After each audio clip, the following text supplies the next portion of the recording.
The following half-hour show is a paid political program and is not endorsed by this station, management, or staff. The following program is sponsored by Excalibur Insurance Management Services. We are pleased to welcome you to a two-part Volpe report with special guest Dave McCormick. Dave is about to become, on April 23rd, the Republican nominee for United States Senator from Pennsylvania, taking on a formidable opponent, long-term Democratic Senator Bob Casey. You may remember that in 2022, Dave narrowly lost in the closest Senate race in Pennsylvania history to Dr. Mehmet Oz by approximately 500 votes. That was in the Republican nominee election to run against eventual Senator John Fetterman. That was in 2022. The margin of victory, as I said, was just about 500 votes or so out of millions cast, or to put it in I guess, percentage terms, 0.077 was what he lost by.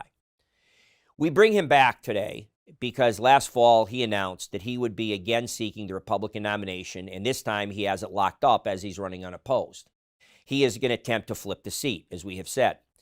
He has been a darling of the media, though, in the last year and a half since he re-announced his intention to run again, promoting his book, Superpower in Peril, A Battle Plan to Renew America.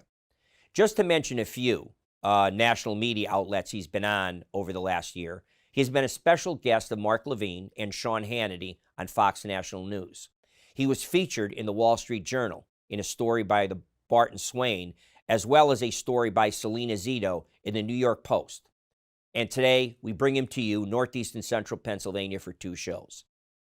Dave McCormick has extraordinary qualifications. Born and raised in the Pittsburgh area, his family left when Dave was young and moved to Bloomsburg area, right here in this media market.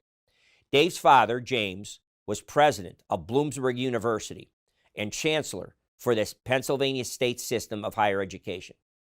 Dave excelled academically and athletically and received an appointment to West Point Military Academy. He graduated with a Bachelor of Science in Mechanical Engineering. He was a four-time letterman on the Army wrestling team and co-captain. At this point, Dave interrupted his education to begin his military service that is commensurate with receiving a degree from West Point. And he went on to become to the Airborne and Ranger School of the U.S. Army, and he became an honor graduate of the Ranger School. He then joined the 82nd Airborne Division at Fort Bragg. In 1991, Dave was part of the first wave of U.S. troops sent to Iraq during the first Gulf War. He rose through leadership, becoming the XO of a forward combat engineering company tasked with clearing minefields and destroying enemy munitions. For his accomplishments and valor in battle, Dave was awarded a Bronze Star. Dave then resumed his education, earning his doctorate from Princeton University in International Relations. Dave's career in public service began during the administration of President George W. Bush, where Dave served in several key departments, including the important Undersecretary of the Treasury, being the principal advisor to Secretary of the Treasury Henry Paulson. Dave also served as Undersecretary of Commerce for Industry and Security. And finally, he became a Deputy National Security Advisor for International Economic Policy. We look forward to speaking with Dave today in part one for his reasons for wanting to take up the gauntlet again and run for the U.S. Senate seat he first pursued in 2022. And he will begin part one by discussing the issues that face America. This is the Volpe Report, a weekly news and political interview show examining the latest local, state, and national issues with Chuck Volpe. Insightful, informative, controversial, the area's premier political talk show, the Volpe Report. Dave, welcome back to the Volpe Report. Good to see you, Chuck. Good to see you. Here you are again, taking on the challenge of becoming United States Senator. You have no opposition in the April primary. You've set your sights on a three-term U.S. Senator, Democrat Bob Casey. Why? Well, thanks for having me. And the last time I ran because I thought the country was headed in the wrong direction. And this time, it's even more true. We're in deep trouble as a country. And we're going in so many, we'll talk about these issues, but the economy, the border, our security is truly at risk. Crime. And so I believe that if you love America, if you think you've been blessed by everything America has to offer, which I have been blessed, I have lived a life that I never imagined I could, and you think you can actually do something about the challenges, then this is the time to jump into the ring. And all summer, my wife and I thought about it, we prayed about it, we decided we weren't going to do it multiple times. But I kept getting drawn back to this notion of duty, honor, country. And that's what that's what we learned at West Point. That's the first thing. Second thing is, I've had a great career, a great life, but I've failed a lot of times. And as we all have. I've learned from that failure that you gain strength. And so I think I'm a better candidate. It was a gut check for me. Do I really want to do this? I really want to do this. I really want to serve the people of Pennsylvania. And I think I'm a much more formidable candidate. I think I'm going to win, in part because I lost and the lessons I learned. Right.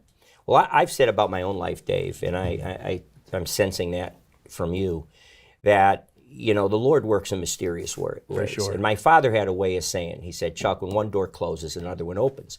If I look back at my own life, the road I'm on to this very day, and there were many twists and turns along that way and many forks. I don't always pick the right one, but I'm on the road I should be on today, and it was because of the failures. Yeah. If I had the comfort of victory, I would have been on a road and then complacency sets in. And, my dad made a better analogy to me. He said, the team that wins, the champion, doesn't change much. Complacency sets in, they're the best.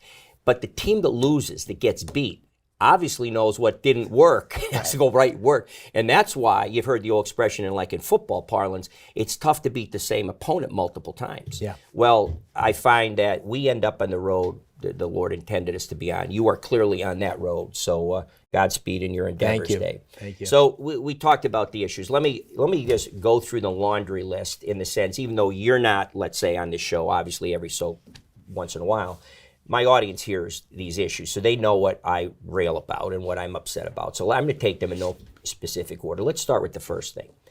I get a knot in my stomach. I get literally cramps of disgust every time I hear Biden say on the campaign trail, when he's on the campaign trail, he says, Bidenomics is working. Yeah. Bidenomics is working. Now, I read a lot of, as you do, things like, I read, believe it or not, I keep up with the New Republic just to hear what those knucklehead progressives are talking about. I, of course, subscribe to the Washington Examiner, National Review, read all the major newspapers. So I have a pretty good flavor. And the consensus was, so bear with me on this.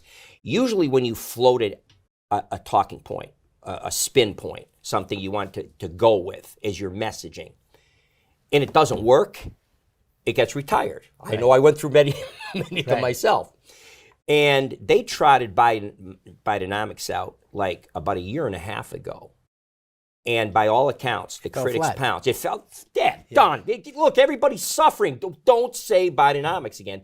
And I pointed out to my audience in an editorial I did, and in fact, he didn't mention it. It was retired. Well, they've come back with it. Yeah. Now, I like Lazarus, like the zombie apocalypse. Yeah. So talk to me about that. Well, I think it shows how out of touch the Biden administration is, but also Senator Casey is with what's happening with everyday Americans. So 60%, and you know this, of Pennsylvanians are living paycheck to paycheck. Right. In the last 3 years under Joe Biden, what's happened is prices have gone up on average by 18%. Wages have gone up by 14%. So if you're living paycheck to paycheck and you're buying food and fuel and rent, you're getting squeezed. So it's getting harder and harder to live in the country that's been created, the economy that's been created by Joe Biden. On top of that, the payment on your pickup truck's up by 60%. If you want to buy a new house, the interest rates have gone up significantly. And, oh no, by the way, every American today has $100,000 of debt on their head if you take the $34 trillion of debt and put it across our economy. Yeah. So this is an example of them being out of touch. But the problem is they created this economy. Biden and Casey created this economy. And the way they did that was enormous spending. And you and I have both been critical. Republicans and Democrats alike have spent too much money. Right. But under Joe Biden, it's been a hockey stick. And those $6 trillion of new spending bills, Bob Casey, my opponent in the Senate, voted for every one of them. The second thing they did is they had a war on energy. They reduced the ability to drill and ship our energy abroad. They killed the Keystone Pipeline. All of those things drove up energy prices, which is at the core of the inflation that we're seeing across our economy. And so if you live in Washington, if you live in New York, if you have fancy apartments and real estate, you are better off because all assets went up. If you're most Americans who are living paycheck to paycheck, it's a much tougher economy under Joe Biden. I heard a statistic. Bob Kennedy was just on the show a couple weeks ago. He gave a statistic, Dave, that I think you're kind of alluding to. Almost 60% of Americans in the latest poll, almost 60% would not be able to put their hands on $1,000 That's it.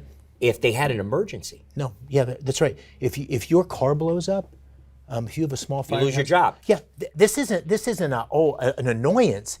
This is a catastrophe because you can't go on. No, this is what it means to live paycheck to paycheck. And I think the fact that the stock market's gone up, where a very small percentage of Americans have stocks, that's given the Biden administration, and the top line numbers have gone up, that's given them some false sense of security. The economy's working. The economy is not working. And I hear that every single day on the campaign trail. You know, I'm trying to wrap my head around intellectually the terminology shrinkflation. Yeah. That's another one. So you got Bidenomics. Don't pay attention to that elephant over there. Don't pay attention. It's working. Exactly. Oh, one other stat that we didn't mention, by the way. Do you know the amount of personal credit card debt that's been incurred by the country, especially the middle class working people who are living on their credit cards because of the discrepancy in wages to inflation? Right. Like, so they're literally getting further and further and further in debt. So beside that. So I got to tell you, that takes a whole amount of guts and chutzpah to try to, and then, so I was saying, I'm trying to understand something about shrinkflation. So the best definition I get is, well, you're getting the same stuff, but you don't realize those evil, greedy, profit-driven corporations. So I said, so in other words, I'm going to get a smaller Clark bar when I go and buy my Clark bar. Is it going to be as big? You know, so they comment on shrinkflation. Yeah, well, you know how when you go, sometimes you're in Philadelphia, you come off the train to Philadelphia, and there's the guy there with the 3 walnuts, and they got a P under it, and you can't follow the P. Yeah. Well, that's what this is. So the economy is failing most Americans. It's the direct result of bad policies, energy policy and too much spending.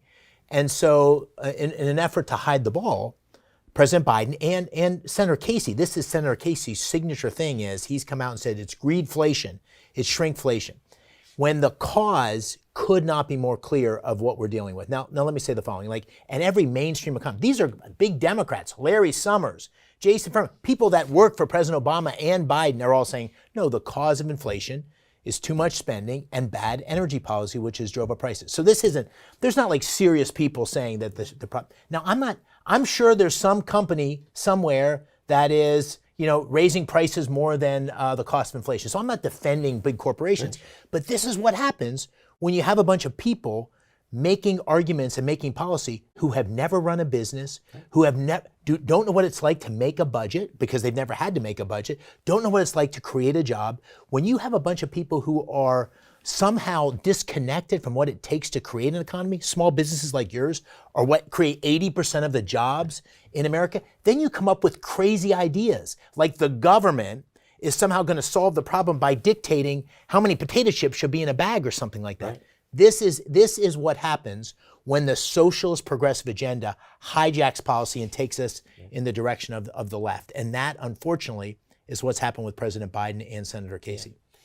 Well, then another issue as we're talking about this, you mentioned Dr. Larry Summers, one of the top Ivy League emeritus professors of finance economics.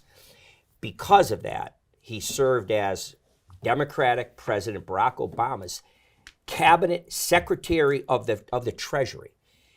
And he, in even New York Times stories, we know they're not ever accused of leaning right.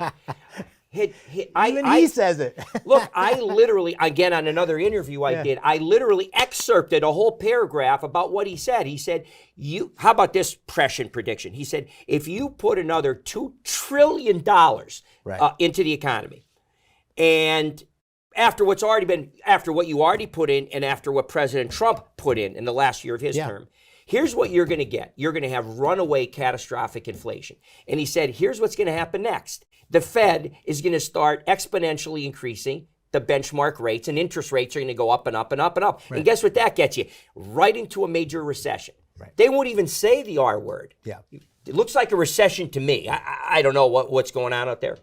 So at any rate, obviously I know we've talked about that, and you're going to hit that issue hard. So let's now turn our subject matter, and I have to turn my, because my audience has heard also.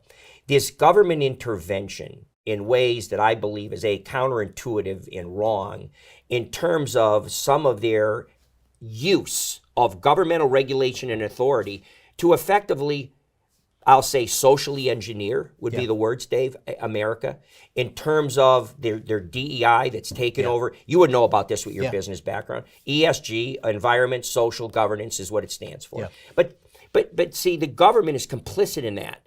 They're incentivizing banks or punishing them if they invest in things that aren't following the ESG. So we're literally, the Democrats are social engineering. And then you can segue from that what they're actually doing to Americans. Like does a third grade need to be even, does the word gender need to be even mentioned? You know, my friend, and I know you know we're friends, Ron DeSantis, former presidential candidate, governor of Florida, had to pass a law, the Parental Rights and Education Act, which the duplicitous Disney and other woke corporations call the Don't Say Gay bill. Gay's never mentioned in it. It had nothing to do with gay. They didn't, from kindergarten through third grade, the bill said, you cannot introduce the subject of gender in a classroom. So, like, talk a little bit about what that part, and then, of course, that gets into trans rights. And then we have, you know, Riley Gaines. I know you've seen all over. God love her. What a warrior and a hero for America. Look. To me, the progenitor of the transgender movement was Bruce Jenner. Now it's Caitlyn. I want to get this right. Caitlyn. He has come out, now she has come out and said, you can't allow men to compete in women's sports. Here's a statistic on that issue, and I'm going to get your take on it. Here's a statistic. I listened to the congressional hearings of some of the people proposing this. They should be allowed to participate. Biological men should be allowed to participate. They listed various records that were held by women, like the fastest 100. Well, that record, it compared to men's times, means like something like 7,800 men, not even top athletes in high school meets, would have broken the top women's 100-yard. They did it with weightlifting. They did it across the board. So there is empirical, indisputable fact that women should not be. You were a great wrestler. You got a wrestling scholarship to West Point. If we put up a woman of equal weight, again, so talk about some of we have to talk about it. The issues, Americans are under assault to socially engineer our country. You can't, go to a movie now and get the messaging like knocking you over, your popcorn goes over. Pick it up. Well, I think, let me talk about the transgender issue, and let me talk about the macro issue. On the transgender, listen, I'm the father of 6 daughters. Between Dina and me, we have 6 daughters. And the idea that you would permit biological males to compete with our daughters is absolute madness. And that's where the Democratic Party is headed. That's where Senator Casey voted for. And to me, it just defies common sense. This is not, to me, it's just such a commonsensical issue. And as it relates to transgender, I mean, listen, as I said, I'm father of 4 daughters and 2 more stepdaughters. So I've watched kids progress. They're confused when they're younger. They're trying to sort out lots of different things. And so I think to allow kids to make irreconcilable or irreversible decisions before they're truly adults is truly a crime against humanity. Absolutely. And on top of that, to introduce teachers and third parties into those conversations, teachers that aren't parents, to me seems like absolute madness. I mean, the teachers' unions are all friends in the teachers' unions. Exactly. They're all part of it. But it's part of a broader thing, which is a progressive ideology that's trying to redefine what it means to be an American.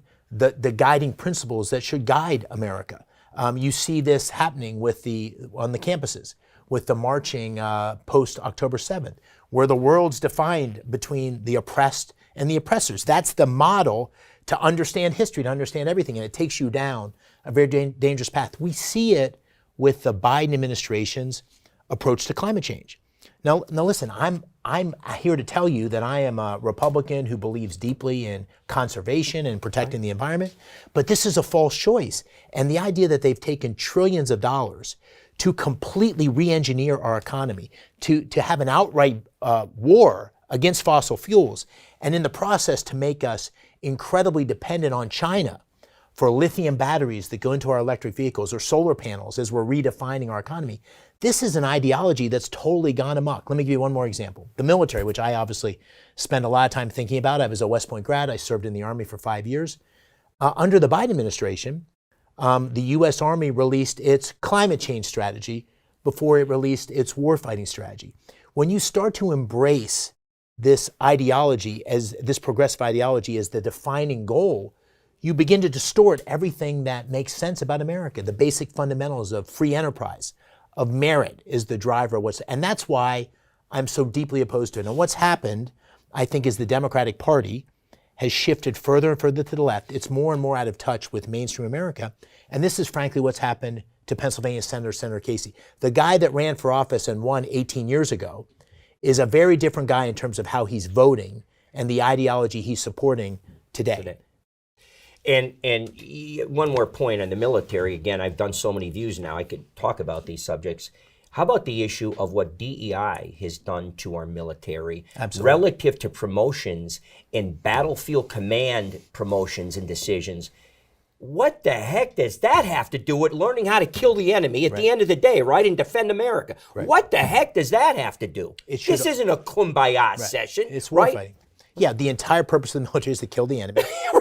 Anything that distracts from that should be minimized. And the idea that merit of who the warfighters are should guide women or men. Anyone who's a warfighter should move up and lead our men and women into battle. But the idea that other factors should drive selection of general officers or admirals or whatever is absolute madness. And that is the beginning of a slippery slope. I don't want to be too dramatic here, but the basic premise of America is exceptionalism, the exceptionalism of free enterprise, the exceptionalism of merit, the exceptionalism of individual freedom that drives what makes America great.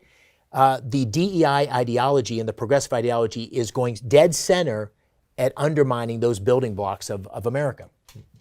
With the fundamental elements of what America has always been, always stood for. And as you and I have talked in past interviews, it comes down, I hate to oversimplify a very complex subject, but it really comes down almost to one black and white issue.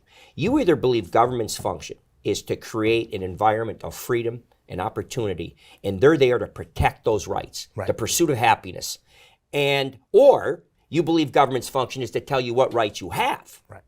And the Democrat progressives have determined, more Hobbesian than Lockean, but have determined under the Thomas Hobbes theory that we're born naked and afraid in nature, and the government is there to save you and establish rights.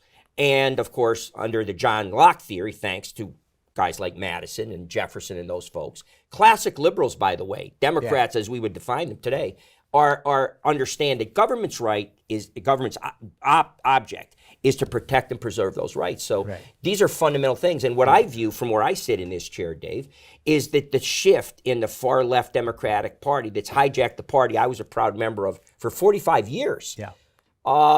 When a guy like Bob Kennedy, for example, the Kennedys, leaves the Democratic Party because he says, listen, my Uncle Jack and my father would not recognize the Democratic Party.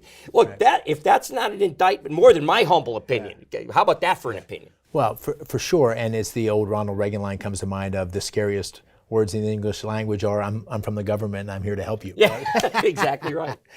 All right, Dave, let's shift gears here now, and let's talk, as we said, we have a laundry list of issues to cover. Let's turn, we've hit Bidenomics and inflation in the economy pretty hard.